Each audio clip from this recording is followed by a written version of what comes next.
Alô, Dibradores, está começando mais um DibradaCast. Eu sou o Caissara e uma regra não escrita do Dibrada é que toda vez eu começo o programa. Aqui é o 86 e uma regra não escrita do Palmeiras é que ele ganha os difíceis e perde os fáceis. Aqui é o Aguiar e uma regra do Anjo Caído. Eu tô sempre no pastor, não no possuído. O possuído é só o artista. Você falou, toma, você assumiu que é o Anjo Caído. Ah, é. E outra coisa, Guilherme, sempre me chama a atenção é que o jogador de futebol sempre agradece Deus e nunca o diabo. Injustiça, né? Fala a verdade. É. Até o Edilson Capetinha nunca agradeceu o pai dele. É verdade, viu? Outra coisa engraçada é que ninguém nunca se perguntou porque o Aguiar e o Anjo Caído não estão no mesmo lugar. Pelo mesmo motivo que o Homem-Aranha e o Peter Parker nunca estão juntos. Boa. É isso aí, Vibradores. A gente vai abordar mais um grande podcast. Dessa vez a gente separou o tema para falar de regras não escritas do futebol, né? Porque existe aquela velha mítica, né? Que toda vez vê o Arnaldo César Cordeiro, o futebol tem 17 regras, né? Mas a gente sabe que tem muito mais do que isso e tem, se considerando as regras não escritas, né? A gente vai abordar alguma delas aqui, mas antes, Aguiar e 86, quero trocar uma ideia com vocês aqui. Quais são as regras não escritas da vida aí que a gente pode considerar no dia a dia aí? Por exemplo, eu vou começar aqui. Quando você fala pra uma pessoa assim, depois a gente se fala. É que você quer encerrar o assunto e não quer falar mais com a pessoa, não é verdade? Verdade. Ou então quando você fala assim, é complicado, né? É difícil. Quando a pessoa tá errada, tá se justificando e você não quer mandar um pra pessoa, cala a boca, né? Você tá errado, aí você fica complicado, né? Igual algumas situações aí que ocorrem no nosso dia a dia, né? Sempre tem aquele mala que vem reclamar de alguma coisa e você não quer falar, mano, toma jeito, toma vergonha na cara, muda sua postura aí. Mas você manda sempre aquele enfático difícil, né? Vamos lá.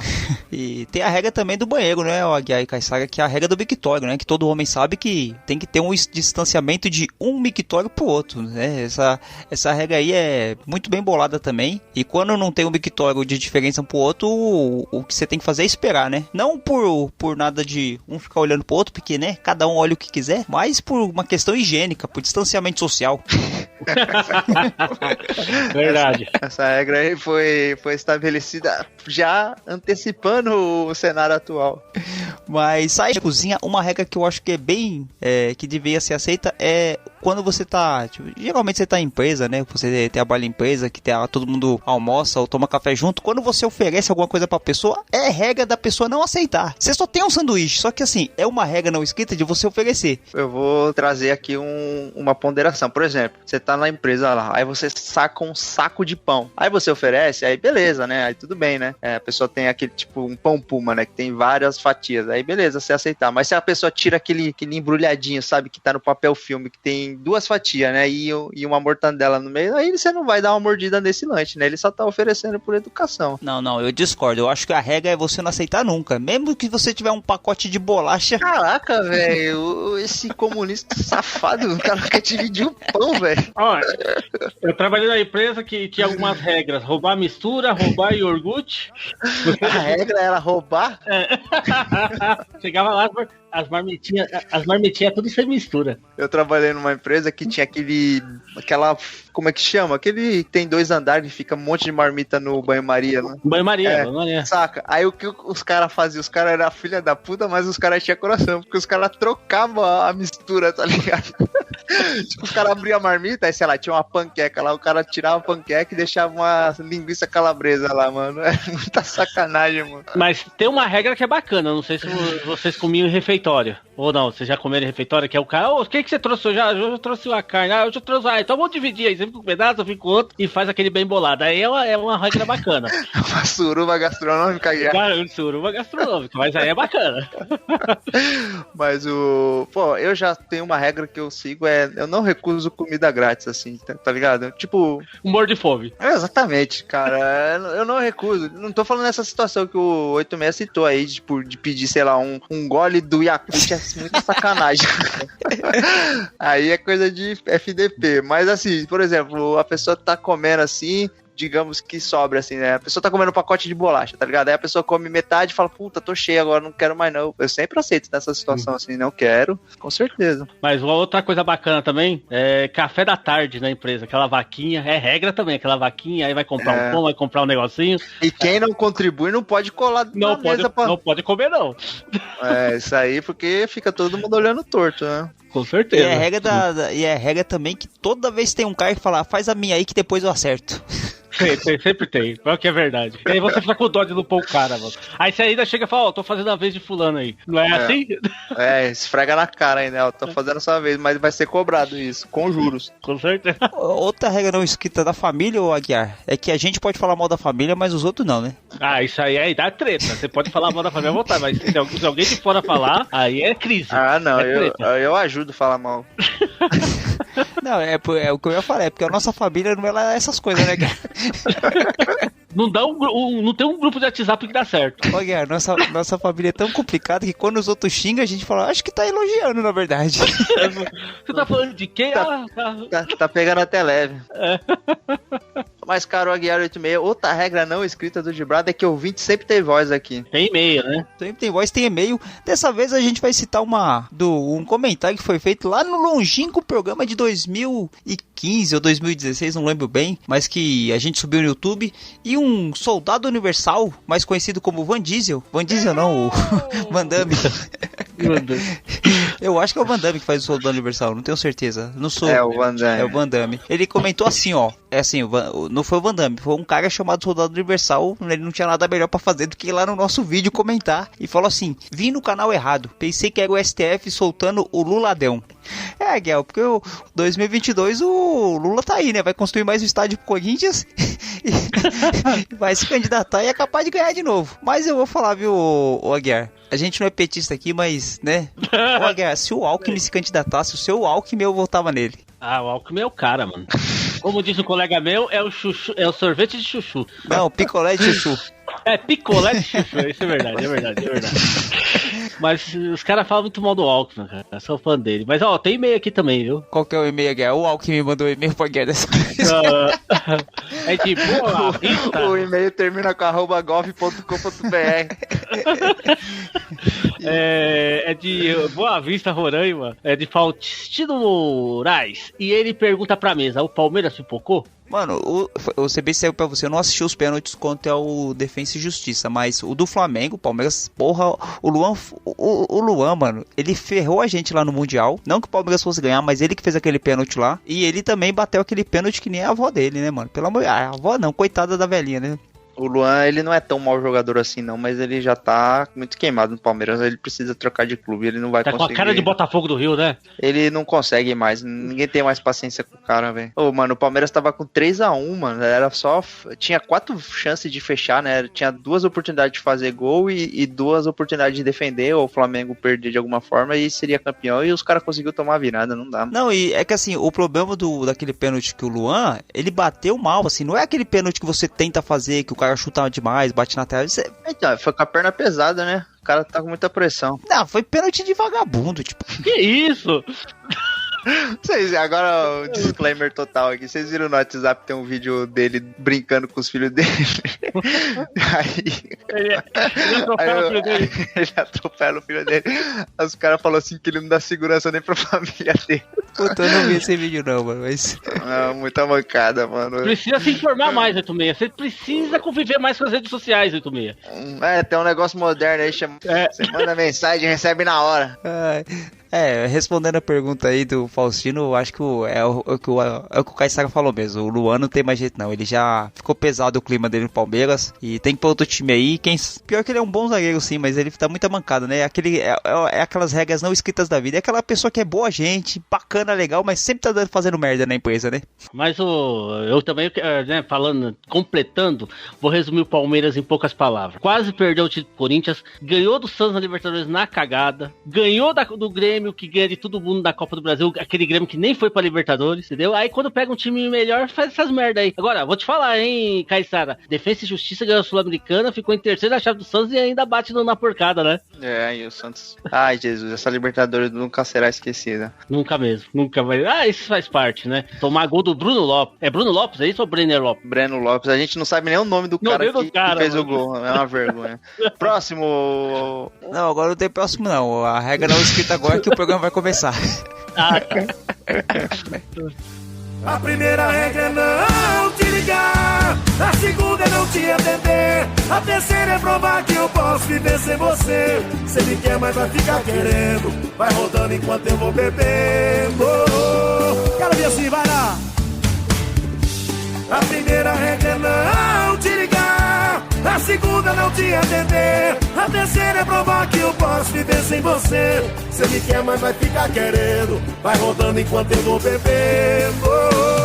Chegamos, amigos dribladores. Vamos aqui comentar mais alguns casos, algumas regras não escritas do futebol. E eu começo pela tão famigerada barreira Aguiar 86. Vocês sabiam que na regra ela não existe uma determinação que os jogadores têm que fazer a barreira? Que tem, na verdade, é uma determinação que qualquer jogador do time adversário tem que ficar a 9,15 metros da bola. E aí, consequentemente, eles se agrupam na direção do gol para impedir o seu adversário de chutar mais facilmente a bola ao gol, né? Essa regra da barreira que não existe, na verdade, né? Mas ela é utilizada assim de forma corriqueira e não vejo muito como parar de ser usada. Além do mais, ela teve um upgrade nessa regra, né? Que além daqueles 5, 6 jogadores que ficam ali em pé, ainda eles adicionaram um jogador que fica deitado. E o upgrade foi bom.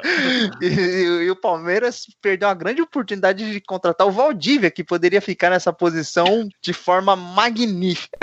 Ou o Neymar, né? Depois de alguém tocar nele, ele já fica estendido ali. Não, mas o Neymar, apesar que o Neymar fosse o adversário, ele poderia ficar ali, né, tranquilamente, já que está tão habituado, né? Mas que o Neymar é fominha, eu acho, ele gosta de bater as faltas, né? Mas enfim, essa é uma situação curiosa do futebol, né? Porque tem aí essa questão que não impede de que os jogadores fiquem ali aglutinados, e aí às vezes não só a barreira do time adversário, como o time que vai bater a falta, coloca mais alguns jogadores, vira um circo-tico ali danado. E dizem, né, que as barreiras iam ser proibidas, né, por causa do distanciamento social, eles iam ter que ficar 1,5 m um do outro.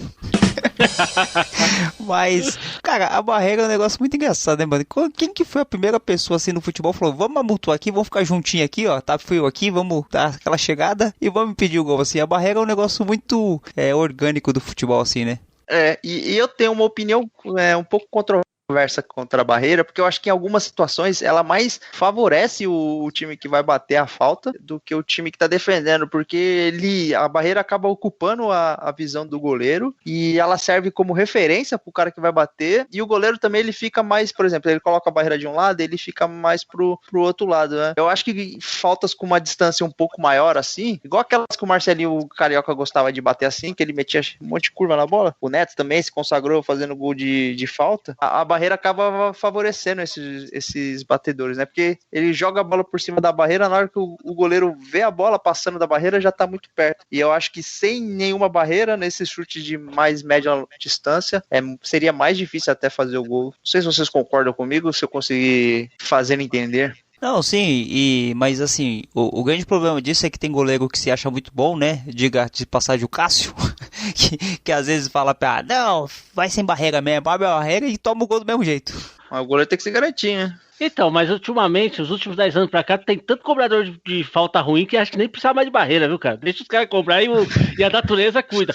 Porque vocês eram muito novinhos, mas eu vivi os anos 90, uma cobrança de falta do Marcelinho, até do próprio Rogério, que encerrou não faz muito tempo, uma cobrança do Giovani, de vários jogadores, Zico, né? Eu peguei um pouco do Zico também, por isso que eu já tô meio velho. Mas qualquer falta que esses caras fossem cobrar era meio gol Neto, né? Ixi, não pode deixar de falar do Neto, né? O Neto fez uma carreira em cima de bater falta, praticamente, né?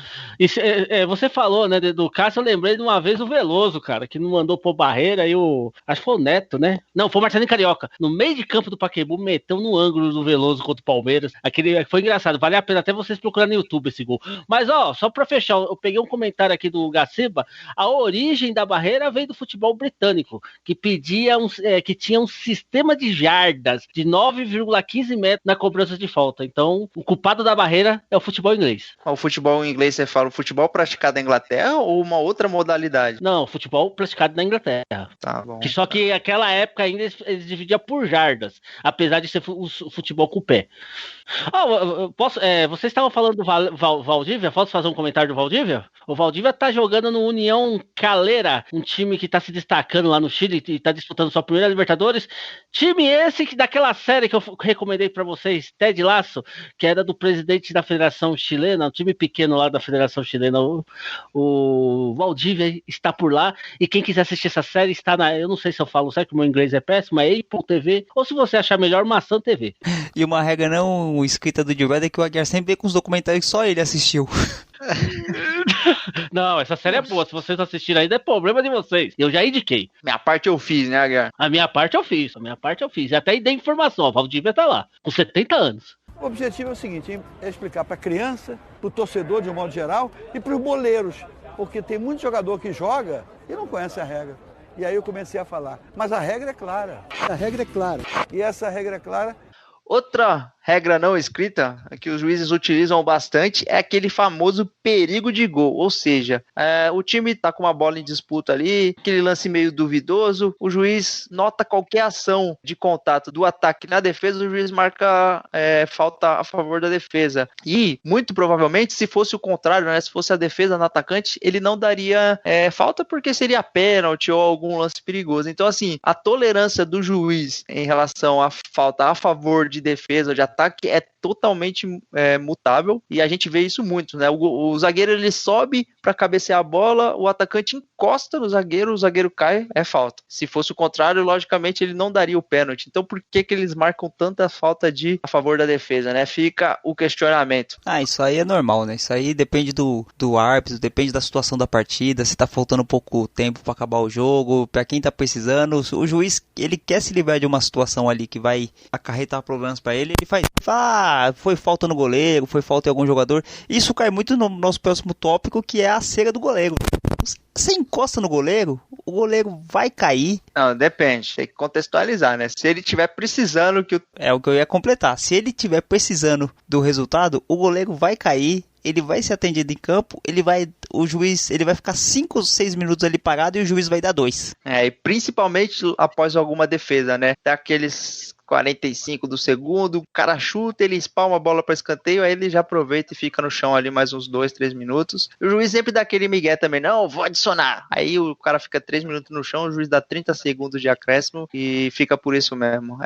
Essa é uma clássica. O goleiro tem essa vantagem de não poder ser retirado de campo para ser atendido, e a regra não impõe nenhum limite de tempo de atendimento, de quantidade de atendimento, então é a farra dos goleiros. Essa aí é uma regra não explicada, na verdade, né? Essa coisa do goleiro poder ser atendido em campo, não tem muito sentido isso aí pra mim, pelo menos. Na verdade é por uma questão de posição, né? Porque o goleiro é o único jogador que realmente tem uma questão da regra diferenciada, né? Porque, assim, tem zagueiro e atacante, mas eles não têm diferença, assim, né, de regras, né? Eles não podem fazer nada de diferente entre eles, né? O goleiro, sim, o goleiro, ele dentro da área, ele é o único jogador do time que pode pegar a bola com as mãos, né? É a única diferença básica. Então, por você não conseguir substituir o goleiro imediatamente ali, tem essa regra, né? E aí o pessoal se aproveita disso.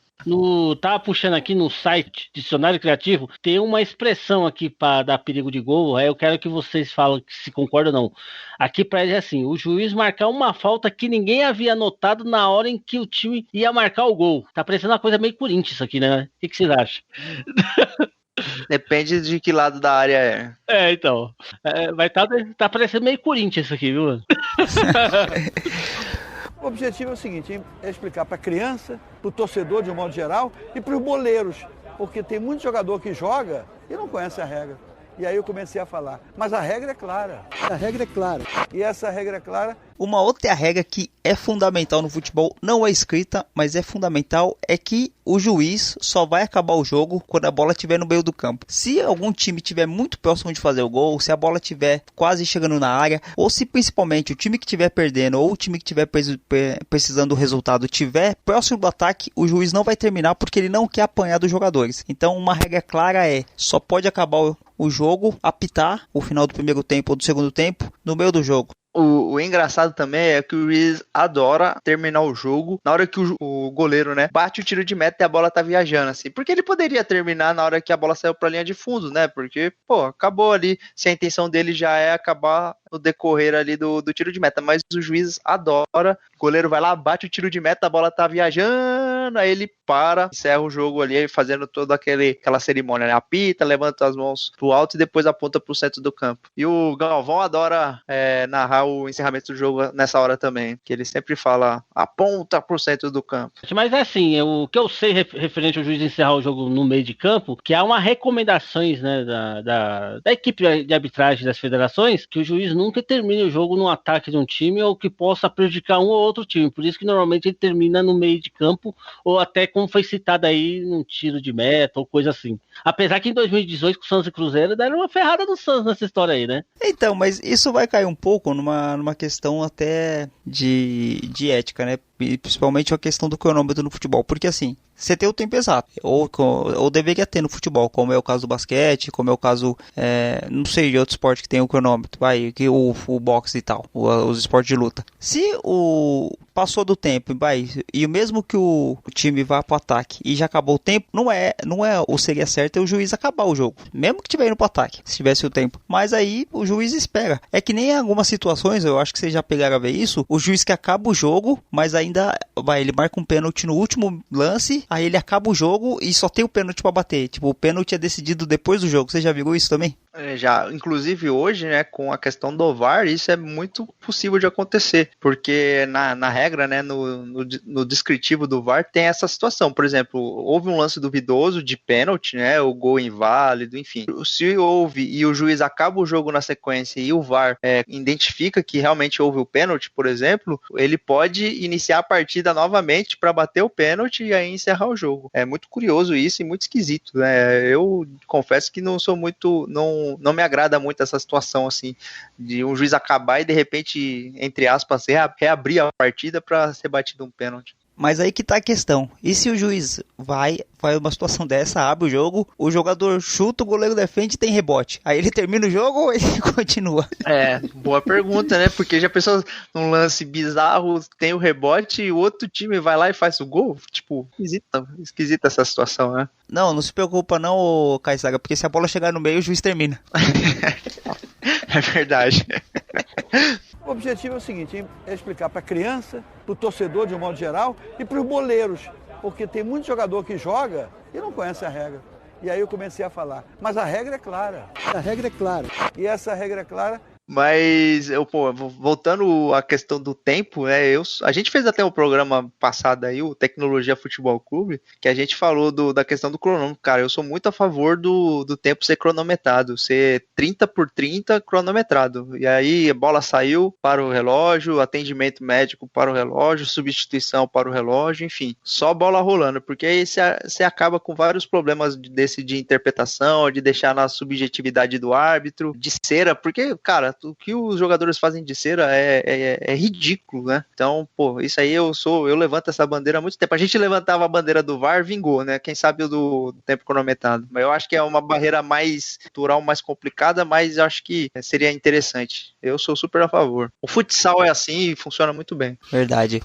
Outra regra importantíssima do futebol é que eu tenho certeza absoluta que aqueles dois relógios do juiz não servem pra porcaria nenhuma, pra porra nenhuma. O juiz não cronometra porra nenhuma e ele dá 3 minutos no final do primeiro tempo e 5 minutos no final do segundo tempo. Ele não mede nada, eu tenho certeza disso. E ainda mais com esse negócio do VAR que os caras estão sempre se falando, né?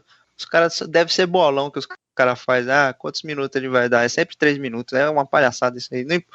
Porque o jogo ele não é tão linear assim, né? Pra o juiz sempre manter esse padrão, né? De 2, 3 minutos no primeiro tempo e 4, 5 no segundo. É inacreditável. Pra que ele levar 2 relógios no braço se não vai fazer as coisas direito? O juiz tá parecendo, tipo, tem os 2 relógios no bolso, tem o spray, tem o microfone. Tá... É o Batman, né, cara, cheio de gadgets. Inspetor Bugiganga. É o inspetor Bugiganga, mas... Essa questão do acréscimo também, eu acho, não sei se vocês vão concordar comigo, mas depende também muito da camisa do time, né? O time pequeno sofre com isso aí quando o time grande tá perdendo, hein? Existe aquela regra, né, na dúvida é pro time da casa, né? Essa é uma regra não escrita também. Mas, não, que eu já vi aí, eu acho que foi o jogo do Náutico esses dias aí, que acabou com 54 do segundo tempo, até o Náutico empatar ou virar. Eu não lembro se é o Náutico ou o Sport, foi no Campeonato Pernambucano aí. E assim a camisa vai pesando, né? Agora que esse negócio de acréscimo ainda, que tem substituição, tem parada, tem isso, tem aquilo lá, fica mais fácil ainda pro acréscimo.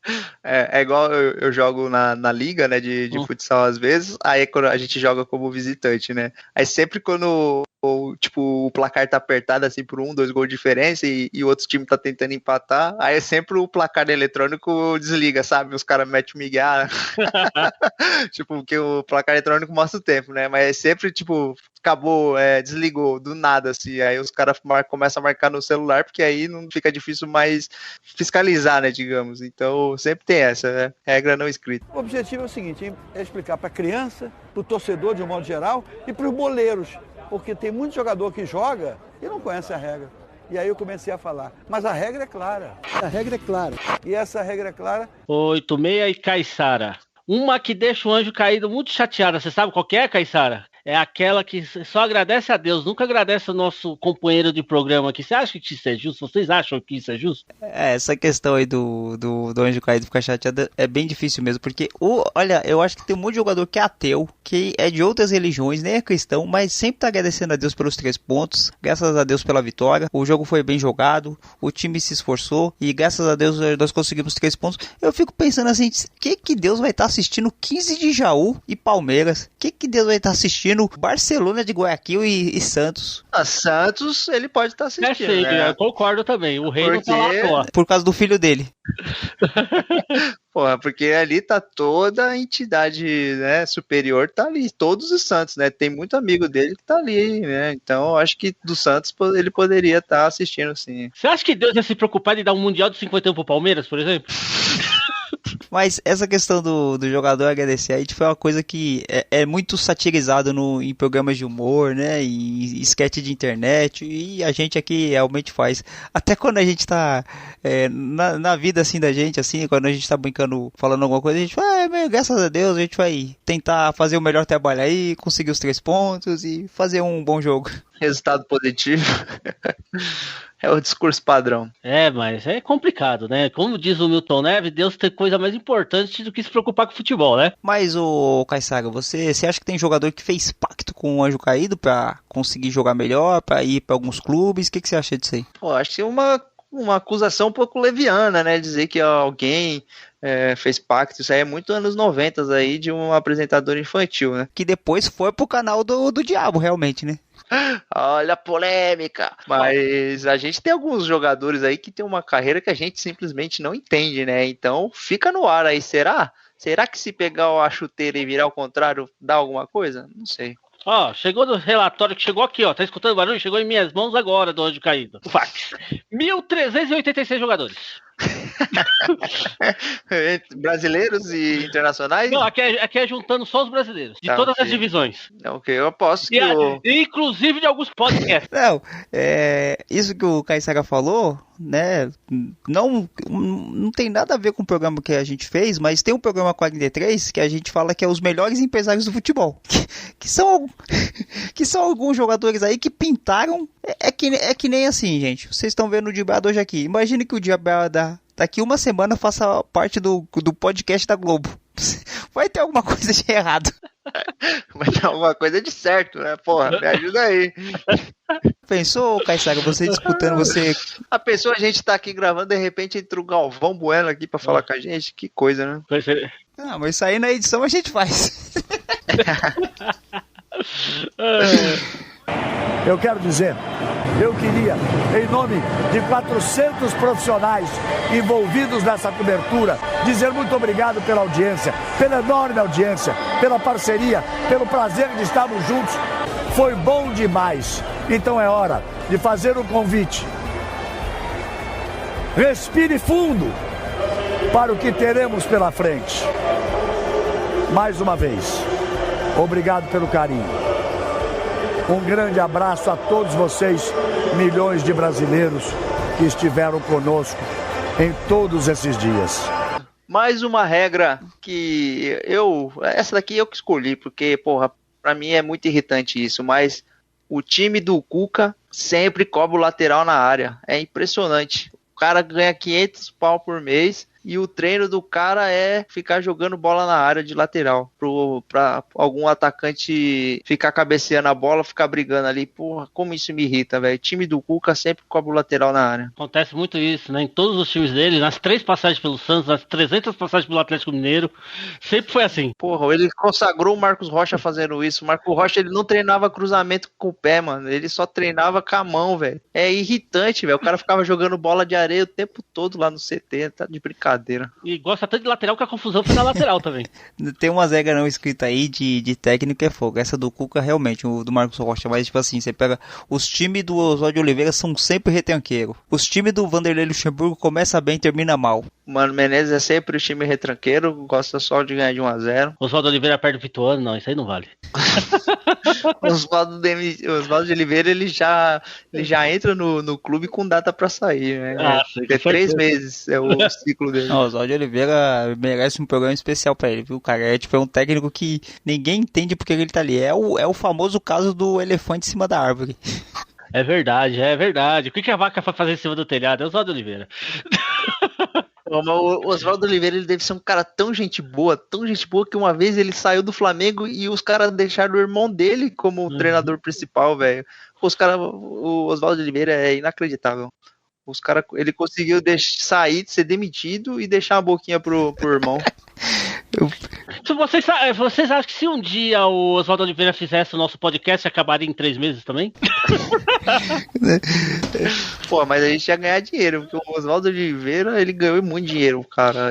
Ele era um treinador caro, porque ele era considerado do alto escalão, apesar de nunca ter feito nada assim que justifique tamanha consideração, né, tamanha relevância que ele atingiu no futebol, porque ele teve o título do Corinthians, que ele herdou o trabalho do Vanderlei, depois disso nada, só um ou outro trabalho bonzinho no Botafogo, que o Botafogo não ser rebaixado também já é um ótimo trabalho. No Japão também ele conseguiu, tipo, ser campeão nacional, mas também, tipo assim, pra gente aqui não significa muita coisa, né? Não é o tipo de trabalho que credencia um treinador no futebol brasileiro, né, tipo, pô, a gente é pentacampeão, né, o cara precisa se credenciar aqui também. Outra regra não escrita do futebol, voltando a falar um pouco de juiz, é que o juiz, além de sempre acrescentar, né, os 3 minutos no primeiro tempo, 5 minutos no segundo, sempre acabar o jogo na metade do campo, ele também sempre gosta de levar para os pênaltis. Eu acho que é um combo isso aí, né, tipo a questão dos acréscimos, a questão do perigo de gol, a questão da cera do goleiro. O juiz, ele sempre quer levar para os pênaltis, quando dá para levar para os pênaltis, porque ele fica isento da responsabilidade, né? Tira a responsabilidade. Eu ia falar que ele gosta porque é muito difícil do juiz errar, mas teve uma equipe de arbitragem esses dias que conseguiram errar grosseiramente numa cobrança de pênaltis aí. Teve um pênalti que a bola bateu na trave, que ficou dentro do gol e saiu, o juiz não deu gol. E o Bandeirinha, o infeliz, tava ali só pra isso, mano. Ele tava na linha do gol pra identificar se a bola entra ou não entra, o cara conseguiu errar. Então, porra, além do juiz fazer de tudo para levar pros pênaltis a partida, né, que ele começa a controlar o jogo, minar os times, dar os perigos de gol e ainda consegue errar na cobrança de pênalti, viu? Lamentável. O juiz, ele faz isso, eu acho que... É que assim, quando o juiz faz isso, se o repórter for entrevistar ele no final do jogo, ele vai falar a mesma coisa que o jogador. Graças a Deus aí, a gente fez um bom trabalho, conseguiu levar pros pênaltis, graças a Deus. O objetivo foi cumprido, né?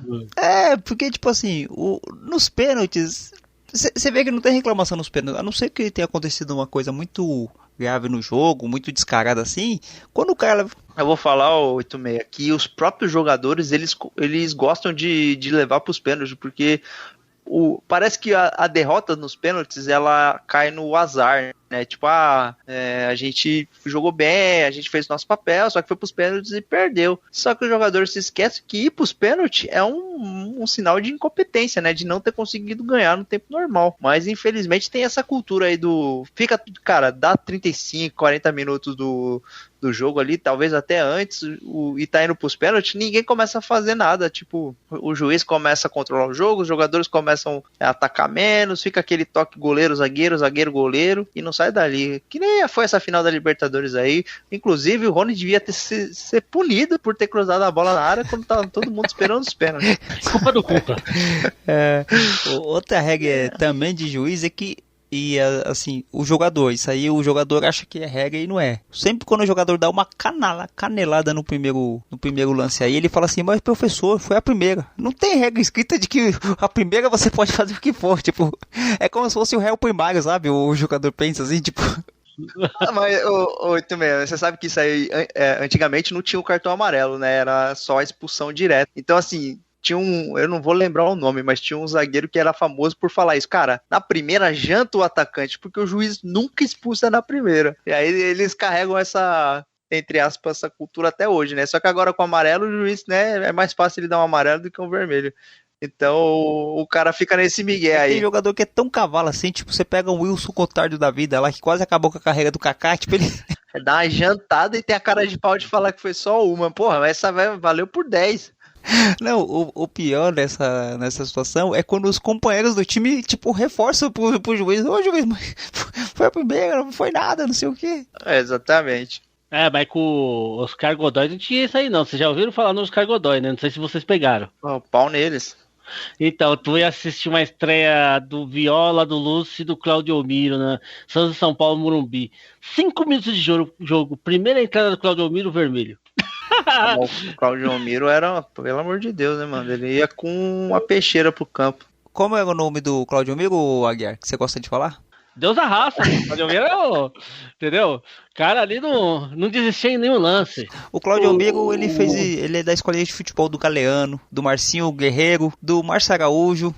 Pra galera mais jovem, ele é um Felipe Melo que não sabe jogar bola. Tipo, ele é a parte do filme. Mas Felipe Melo sabe jogar bola? Não, o Felipe Melo é bom jogador. Ele é maluco e violento, assim, em excesso. Mas ele sabe jogar bola. Ele é um jogador de qualidade técnica, assim, acima da média até. Mas ele bate demais. E é violento, assim, acima do necessário. Ele passa do ponto muitas vezes, né? O Claudio Miro era o Felipe Melo, só que sem saber jogar bola, assim, sem a parte qualidade técnica que o Felipe Melo tem. Qual Copa que o Felipe Melo entregou? Foi 2010 ou 2014? 2010, né?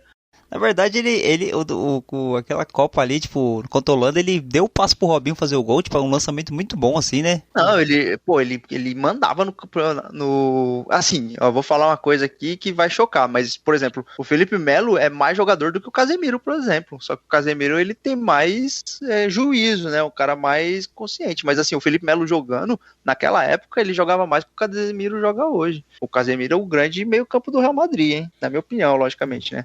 Mas, enfim, o Felipe Melo, ele jogava demais e tava bem na Copa do Mundo, só que no segundo tempo teve aquele lance do primeiro gol, que ele meio que trombou ali com o Júlio César, e aí saiu o gol, eu acho que deu uma afetada nele, aí depois ele teve aquele lance que ele pisa grosseiramente no Robin e é expulso, e aí mina qualquer possibilidade da seleção. Agora também, eu pus uma dúvida aí que, pelo amor de Deus, né, falar que foi Copa 2010, 2014 foi 7-1, nem se tivesse Felipe Melo lá, salvava. Porra. Salvava não, mas que ele tinha tirado os dois da Alemanha, ele tinha. A Argentina ia ter o trabalho facilitado na final, com certeza. Eu também é isso aí. Eu acho que depois do quarto do quinto gol ali, o Miller já não ia ter perna, não. Não sei se o Close ia conseguir passar o Ronaldo, não, viu? Verdade. Cara, porque o Felipe Melo ele não afina, não. Ele tem vários defeitos. Eu nem acho ele. Eu acho que, por exemplo, você tem em campo, ele é um risco, né? Porque qualquer hora ele pode ser expulso, mas ele não afina, não. Isso aí não pode falar, não. É falastrão. O objetivo é o seguinte: é explicar para a criança, para o torcedor de um modo geral e para os boleiros. Porque tem muito jogador que joga e não conhece a regra. E aí eu comecei a falar. Mas a regra é clara. A regra é clara. E essa regra é clara. Outra regra não escrita do futebol, eu vou puxar aqui, é que pênalti pode ser qualquer pênalti, pode ser o Felipe Melo dando um carrinho no peito do atacante. O time que sofre o pênalti sempre reclama com o juiz, já perceberam que sempre tem aquela rodinha ali no juiz?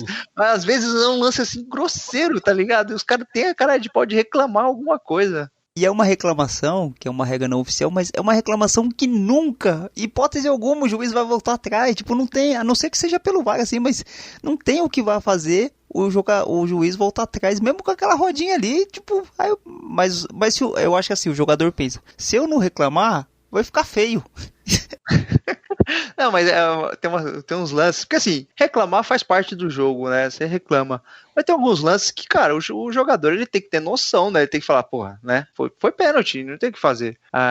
Mas é engraçado que qualquer lance pode ser do mais simples ao mais grave, assim. Pênalti e expulsão, sempre tem a rodinha ali no juiz pra ficar você não marcou aqui, não marcou lá, não sei o quê, no próximo você vai ter que dar pra gente também. E fica nessa rodinha aí, né? Inclusive roubando o tempo de jogo. Mas, enfim, é engraçado também, mas essa regra não escrita do futebol. Que acontece em todos os lugares, é impressionante. Parece que o jogador faz uma graduação para ser jogador e tem esses itens. Outra regra bem importante do futebol é que em época de carnaval o Neymar vai se contundir. Com certeza, né? Dependendo ali da época do ano, o Neymar já dá aquele miguezinho, né? Já, curiosamente, ele já tá com a passagem comprada, com desembarque no Rio de Janeiro, e vai fazer a sua recuperação com gelo e vodka. Idem Edmundo da Fiorentina. Sim, Edmundo. O Neymar é da escola do Edmundo, do Romário. A questão é que, assim, o Neymar... Tá afinando pro Edmundo, 86? Tá afinando. Não ia falar isso. Eu ia falar eu ia falar assim, de quem que ganhou mais. Eu acho que o Romário, querendo ou não, ganhou uma Copa do Mundo do Brasil. É que o Edmundo não jogou uma Copa, mas não ganhou. Então eu acho que o Edmundo, a carreira do Neymar em comparação com o Edmundo é maior, né? O Neymar conseguiu Liga dos Campeões já, tá um tempo na Europa. A carreira do Neymar é maior do que a do Romário já, em questão de título, né? Só que tem o peso da Copa do Mundo aí como protagonista pro Romário, né? Isso aí é um fator... Então, mas pra mim isso aí já quebra todo o Neymar, porque se você ser protagonista numa Copa é uma coisa que pouquíssimos jogadores fazem, pouquíssimos jogadores têm esse mérito. Você pode ganhar tipo 3 Ligas dos Campeões, mas porra, você ser protagonista e ganhar uma Copa do Mundo... Então, na sua opinião, o Messi não é maior que o Romário? Com certeza não. Tá maluco, não dá nem pra argumentar com um cara desse, mas vai lá. Pergunta no Barça quem que é melhor. Você tá maluco? Ele é Deus, o Messi é Deus no Barça ainda. Não, eu tô brincando, mas eu acho que a Copa do Mundo, ela significa bastante, assim. É que vocês estão falando assim, o Messi realmente ele é acima da média, mas o Messi ele já ganhou muita coisa, ele tá há muito tempo, o Messi realmente é um ponto fora da curva, mas eu acho que o Neymar, não sei, cara, eu acho que a Copa do Mundo representa bastante, assim, mas o que você achou do Neymar vir toda vez pro carnaval, Aguiar? Você que é um cara que gosta de carnaval. Eu gosto muito de carnaval. E não é só o Neymar, não. Tem muito jogador aí que arruma umas desculpinhas pra aparecer no carnaval, né? Agora acabou a festa, né? Por enquanto, né? Que tem coisa de negócio de Covid, não tem carnaval, então tem desculpa dos caras virem pra cá. Mas, Aguiar, você já desfilou, já foi de escola de samba, já foi mestre de bateria, já foi muito namorador. O que você tem pra falar do carnaval aí? Muito namorador, muito carnaval, o que é isso? Vocês acham que eu sou o quê, cara? Tô achando que você é um carnavalesco, um boêmio. Não, eu só desfilei. Mas... Passou muito carnaval em banheiro químico. Que isso? Que isso? Não, mas assim, jogador de futebol é assim mesmo, cara. Futebol brasileiro, chega no carnaval, é desculpa pra vir pra cá, cara. Não, eu não queremos saber mais do jogador, nós queremos saber de você. Eu não tenho o que falar. As minhas histórias de carnaval são só histórias normais, nada de fora, nada que saia na curva, não. Cara, uma história normal de carnaval pode significar muita coisa, cara. Não, são histórias tranquilas. Sou um cara de bem, pô. Não bebo nem nada. Então, o cara que não bebe, mesmo que for carnaval, fica tudo de boa. Fica tranquilo, né? Carnaval sem cachaça é uma festa gospel. É verdade. É uma marcha pra Jesus. Eu acho que assim, se for pro carnaval sem tomar cerveja pra marcha pra Jesus tomando cachaça, é melhor você estar na marcha. Em 95 eu fui assistir o desfile da Jovem e só tomei refrigerante. Caralho, você também... A Pepsi estava voltando pro Brasil e fez uma promoção no sambógrafo, você tomava Pepsi à vontade. Então eu tomei Pepsi à vontade. Porra, mas Pepsi se for a zero e quente, passa mal também. Né? Não, Pepsi veio geladinha, bem da hora. Não vem com essa não. Ô, Guilherme, eu pensei que você tinha aprontado todo já no carnaval, tinha se fantasiado. Mas você tem história de carnaval que eu sei. Você mesmo contou que você tem umas histórias de carnaval, e apesar de não gostar de carnaval. Eu não tenho, Guilherme, eu sou um cara preguiçoso, cara. Na hora do carnaval eu já tô dormindo. O 8-6 pensa em carnaval e, porra, vou dormir 4 dias seguidos. Guilherme, eu agradeço por você confiar no meu potencial, mas não... Eu fiquei sabendo que você visitou todas as escolas de São Paulo, pô. Não visitei não, mas eu tenho respeito pelas escolas de samba de São Paulo, principalmente aqui a Unidos de Guaianazes. Unidos de Guaianazes, né? Ou a Nenê de Vila Matilde, a maior de todas. A gente não vai voltar nesse mérito, Guilherme, porque a gente já falou que toda escola que você torce cai. A Leandro de Itaquera, depois a Nenê. Não torço pra Leandro, Nenê. Nunca torci pra Leandro, não. Vem com essa, não. A Nenê caiu. A Nenê tá na 3ª divisão. Caraca, a Nenê tá ruim assim? Ela chegou a ser campeã uns anos atrás, né? Bons anos atrás, né? Mas é a maior campeã de São Paulo, mas caiu, agora tá junto com a torcida jovem. O objetivo é o seguinte, é explicar para a criança, para o torcedor de um modo geral e para os boleiros, porque tem muito jogador que joga e não conhece a regra. E aí eu comecei a falar, mas a regra é clara. A regra é clara. E essa regra é clara. Outra regra não escrita do futebol, mas que ultimamente está acontecendo muito, é que o Vascão e o Botafogo sempre estão caindo. Futebol do Rio, né? Vai começar o bairrismo do Aguiar. 4 times grandes que é um 3. Eu falei alguma coisa demais? Esculachando os outros estados. Não. O cara que torce pro Santos e mora em São Paulo. Aí é brincadeira. Mas o Santos tem torcida do mundo. Isso aí não você falou aí, não tem diferença nenhuma. Seu bairrista. Mas o que o futebol carioca tá em decadência, tá. Não, isso aí o futebol brasileiro tá em decadência. Não, o futebol carioca. Botafogo. Vamos ser sinceros. Você pegar o Mirassol hoje pra disputar o Campeonato Carioca, o Mirassol ganhou o campeonato invicto. Olha o Carlos Alberto falando aí. O nível do Flamengo hoje é muito bom. Mas traz o Real Madrid. Vamos falar de nível técnico? Traz o Real Madrid pra jogar a Série B aqui. Eu afirmo com vocês que ele não ganha. Gente, pelo amor de Deus! Não, mas é verdade, pô. Ai, caraca. Vai, próximo. Vamos discutir o Vasco e o Botafogo aí, por que agora vai fugir? Porque você... É brincadeira comparar o Mirassol com o Vasco e Botafogo. É verdade, o Mirassol é maior. Outra regra muito importante do futebol é que quando o jogador ele perde aquele gol feito assim, ou ele perde aquele pênalti, ou ele perde aquele gol feito, ou ele faz aquela lambança, ele olha pro chão, dá aquele chutinho no gramado assim, e fica parecendo que ele torce pra que ninguém tenha visto o que ele fez. Sabe quando, tipo, o David perdeu aquele gol lá quando ele jogava no Flamengo, ele perdeu aquele gol embaixo da trave, ele fica olhando pros lados assim e fala assim... Dá uma olhada na chuteira, bate no chão assim, né? Dá aquele miguezinho, finge que tá mancando. Não, e ele fica pensando assim, será que alguém viu? Será que alguém percebeu? Tipo... 300 câmeras. Porra, brincadeira, mas eu acho muito engraçado, né? Porque o jogador daqui, mano, é muito ritual, né? Ele levanta, né? Dá aquela sacudida assim na roupa e tal, aí olha pro chão, bate 3 vezes a chuteira com o bico assim no chão, dá uma mancadinha assim, faz uma cara feia e começa a correr mancando assim, aí depois volta ao normal. Magicamente. É um ritual que os jogadores fazem quando acontece esse episódio. Eu tenho uma regra que não está incluída aí, mas vale dentro do assunto. Eu acho que os câmeras de transmissão de futebol tem uma regra. A hora que o cara vai cuspir no gravado, ele filma o cara cuspindo. Vocês viram isso? Mas não é isso não, é que os caras cospem demais, mano. Aí uma hora tá filmando. Mas é engraçado, é cada catarrada. E quando tá mais frio assim, que os caras metem aquele cuspe pelo nariz, manja? Sim. Que eles fecham um lado assim, dá aquele jato com o outro. Tá que pariu, velho. Isso é engraçado, mano. Tá no uniforme, é verdade. Depois troca a camisa com o adversário. Nossa. O cara acaba de limpar o juiz, no final do jogo vai lá cumprimentar o juiz, mano. Depois ele acaba de limpar o nariz. Cada coisa do jeito. Porra, se meter aquela luz verde nos jogadores na hora do que acaba o jogo, não vai ficar bom, não. Não vai ficar, não, de jeito nenhum. O objetivo é o seguinte, é explicar para a criança, para o torcedor de um modo geral e para os boleiros, porque tem muito jogador que joga e não conhece a regra. E aí eu comecei a falar, mas a regra é clara. A regra é clara. E essa regra é clara. Outra regra no futebol que não tem jeito é que Flamengo e Corinthians sempre são ajudados. Essa aí é a regra principal, não é não? Pô, essa regra tá cravada na CBF, você não sabia, não? Com certeza, tá lá. Artigo 3 do Estatuto da CBF. Artigo 666. Ou 666, boa. Não, mas 666 pertence à América. 666 pertence à América. Artigo 3 da CBF. Corinthians e Flamengo sempre ajudados. E nessa ordem, Corinthians e Flamengo, nem Flamengo e Corinthians. Você acha que o Corinthians é mais ajudado que o Flamengo? Eu tenho dúvida, eu acho que é o Flamengo. A gente podia fazer um programa só pesquisando isso, né? Pra ver quem é mais ajudado. Acho que dá pauta. Dá uma pauta. Talvez o Palmeiras ali em terceiro, mas dá uma pauta boa. O objetivo é o seguinte, é explicar para a criança, para o torcedor de um modo geral e para os boleiros, porque tem muito jogador que joga e não conhece a regra. E aí eu comecei a falar, mas a regra é clara. A regra é clara. E essa regra é clara. E aí, seus descrentes do meu poder?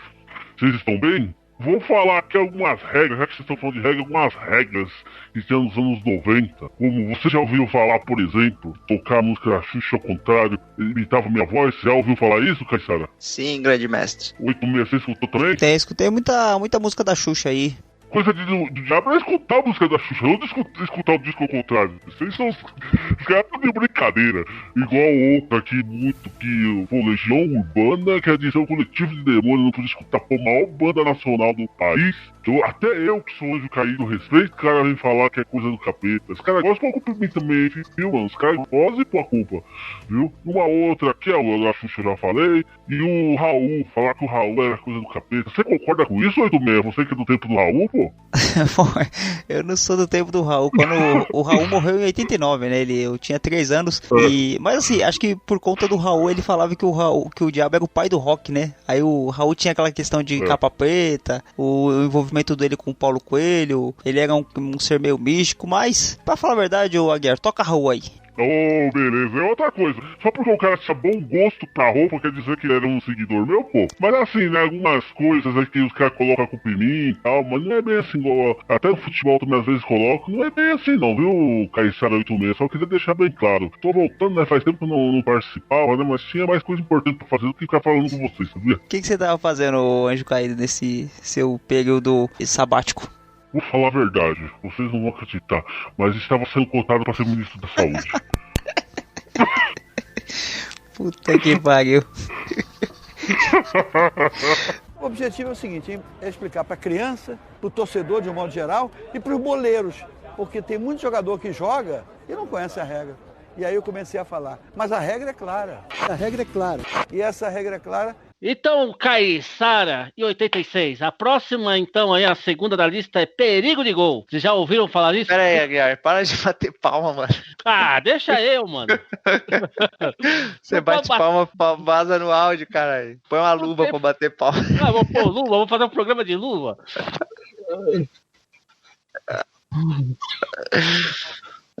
Dá lá, vocês puxam agora, eu vou puxar mais não. Não, pode puxar. Não, puxa aí, um dos dois. Puxa um dos dois. E aí, seus Carlos... Eu não sei falar isso, não, Carlota, você quer? Hoje, Carlos, tem língua presa. Ai, caralho. Calhordas. Qual é? Carlota. K-C-A-I-O. O R é no lhor, Calhordas. Calhordas. Não, deixa quieto, vou falar outra coisa. Tá muito difícil. Batuque, balanço, swing, praia e carnaval. Hoje no pé do morro tem ensaio geral. Eu quero ver gol. Não precisa ser de placa, eu quero ver gol. 2 dias sem dormir, chega domingo de manhã, fica difícil passar. Sem um banho de mar, tem a distância, a lotação. Tumulto então, tô no favelinha.